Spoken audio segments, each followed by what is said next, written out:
dulu punya cerita. Sebab itu kita tak boleh memadamkan sejarah bahawa Portugis, Belanda, Inggeris datang kerana nak agama. Itu sejarah. Tapi kenapa mereka gagal? Sebab orang tua-tua kita pertahankan, perjuangkan. Baik itu sekali lagi hadirin hadirat, kita kena terima kasih ke orang tua-tua kita dahulu. 24 Ogos tahun 1511, ketika Portugis masuk ke Melaka, dia jajah Melaka selama 130 tahun. Bukan sekejap. Bukannya sebulan dua. Bukan 5 tahun. 130 tahun. Setelah Kesultanan Melayu Melaka berdiri gagah selama 110 tahun. Kuat dah, kita baru 62 tahun. Jangan act lah. Jangan act sangat. Melaka yang sebegitu gagah 110 tahun tombang dengan Portugis. Dijajah pula 130 tahun. Tapi adakah orang tua-tua kita ketika Portugis menjajah itu mereka pakat tidur beramai-ramai? Adakah mereka perangai macam kita main telefon siang malam pagi petang? Tidak. Orang tua-tua dulu tak pernah tidur. Tahun 1521 kita ucap terima kasih saudara-saudara kita dari utara Sumatera Utara, khususnya di Aceh, yang bertali arus membantu menyerang Portugis daripada Aceh. Tahun 1521, Sultan Ali Muhayyad Shah, Sultan Aceh pertama, dia serang Melaka. Serang tapi tak menang sebab Portugis ni kuat ketika itu. Datang pula Sultan Alauddin Al-Qahar, Sultan Aceh yang ketiga. Dia serang Melaka 3 kali. 1537 dia serang, kalah. 1547 dia serang guna kapal, pun kalah. Tahun 1564 dia minta bantuan dari kerajaan Turki Utsmani. Semasa itu kerajaan Turki Utsmani diperintah oleh Sultan Sulaiman yang merupakan Sultan Turki Utsmaniyah yang ke-10, minta tolong tapi gagal. Adakah Portugis terlampau kuat? Tidak juga. Portugis tak kuat. Tapi di kalangan orang Melaka ketika itu seronok kerja dengan Portugis. Jadi dia orang dah dapat gaji, ada allowance, ada pangkat, ada apa. Dia orang pula mempertahankan Portugis siang malam pagi petang. Jadi Portugis main wayang sajalah. Orang-orang kita yang berlawan sesama kita. Kemudian Sultan Ali Riayat Shah, Sultan Aceh yang ke-9, serang Melaka 3 tahun berturut-turut. 1573, 1575, 1577. Tapi tak menang, pembelot ramai. Sambung balik Dik Sultan Iskandar Muda, Sultan Aceh yang ke-12. Dia serang 2 tahun, 1615 dengan 1638. Hasil daripada serangan demi serangan bertali arus, akhirnya Portugis lemah. 1641, Belanda datang. Bila Belanda datang, orang Aceh dah penat. Penat dah menolong. Orang tempatan masih lagi seronok dengan baju uniform, dapat apa, komen seronok, dapat jadi pegawai kerajaan, jadi orang pencen. Tak ada dia berjuang melawan Belanda dah. Belanda datang tahun 1641, kita ucap terima kasihlah kepada saudara-saudara kita dari Makassar, Bugis. Orang Bugis yang banyak menolong kita.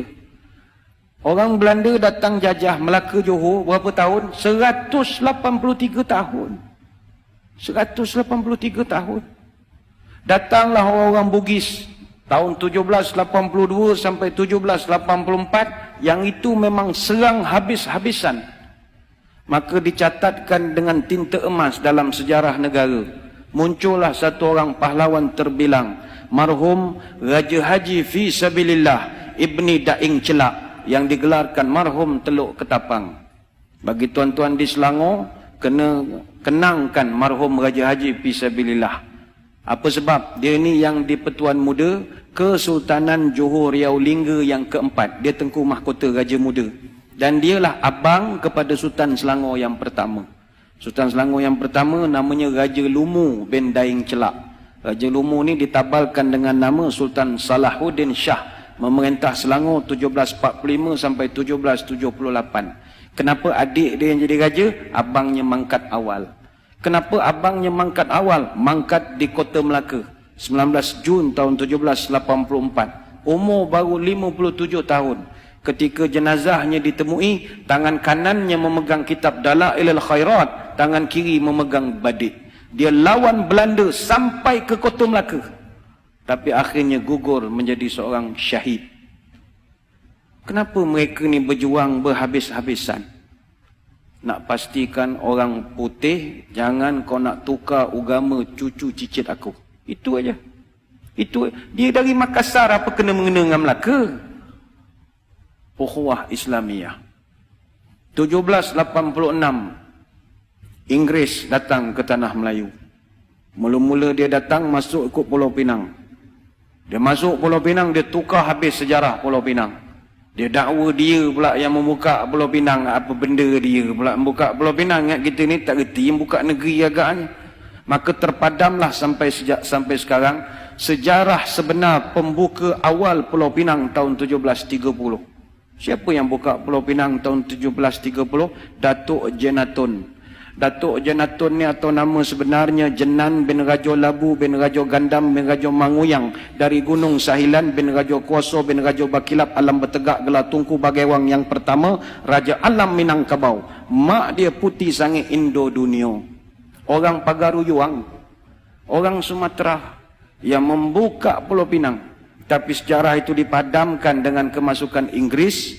88 tahun kemudian dia tipu pula orang Melayu tahun 1874 menerusi perjanjian Pangko yang penuh dengan muslihat. Akhirnya orang putih jajah negara kita berapa tahun? Bukan 10 tahun, 117 tahun. Tapi adakah nenek moyang kita tidur? Tidak. Bangkit satu persatu, Dol Said, Rentap, Mat Saleh, Maharaja Lela, Tok Bahaman, Tok Janggut, Haji Abdul Rahman Limbung, dan senarai itu begitu panjang sekali. Apa rasional mereka berjuang? Allah. Sebab itu orang tua-tua wujudkan satu perkataan namanya merdeka. Merdeka ini simbolik daripada huruf mim, ra, dal, ya, kaf, alif. Merdeka. Mengikut Rasul dan yakin kepada Allah. Itulah merdeka. Mereka tahu mereka takkan dapat menengok hasil. Tapi kalau mereka tak berbuat sesuatu, malam ini mustahil boleh azan 5 kali sehari di bumi Selangor Darul Ihsan. Mereka berjuang siang dan malam. Sebab itu hadirin hadirat yang dirahmati Allah sekalian, perjuangan orang tua-tua ni kita kena terima kasih. Mereka berjuang lagi dan lagi dan lagi dan lagi dan lagi dan lagi dan lagi dan lagi dan lagi sampai kita tidak ada lagi. Adapun anak cucu dia, apa perjuangan dia untuk agama dan tanah air? Yilek. Tak ada. Yang dia fikir perut dia, anak-anak dia, dan main handphone siang malam. Itu sajalah kerja. Tak ada. Ni bukan orang sini, ni orang Kuantan. Orang sini semua bagus. Sini semua fikir masalah umat semua. Kang keluar video marah pula orang Kuantan. Orang Afrika. Kang kena gam pula Kuantan kang. Orang Afrika. Maka sewajarnya sebab kita sebagai generasi selepas merdeka, hayatilah semangat pengorbanan ini. Habis nak korban apa lagi Ustaz? Semua dah okey, saya kerja pun dah pencen, anak pun dah kerja, masuk universiti, nak berjuang apa? Marilah kita pertahankan kemerdekaan ini, khususnya mempertahankan kesucian akidah ahli sunnah wal jamaah. Sekarang ini zaman cabaran kita gugat akidah. Itu lain. Kalau dulu orang nak cabut akidah, kalau sekarang ini dia goyangkan akidah. Inilah perkara yang pernah disebut oleh baginda Nabi SAW. Badiru bi'amal fitanan kaqtita'il laylil muzlim.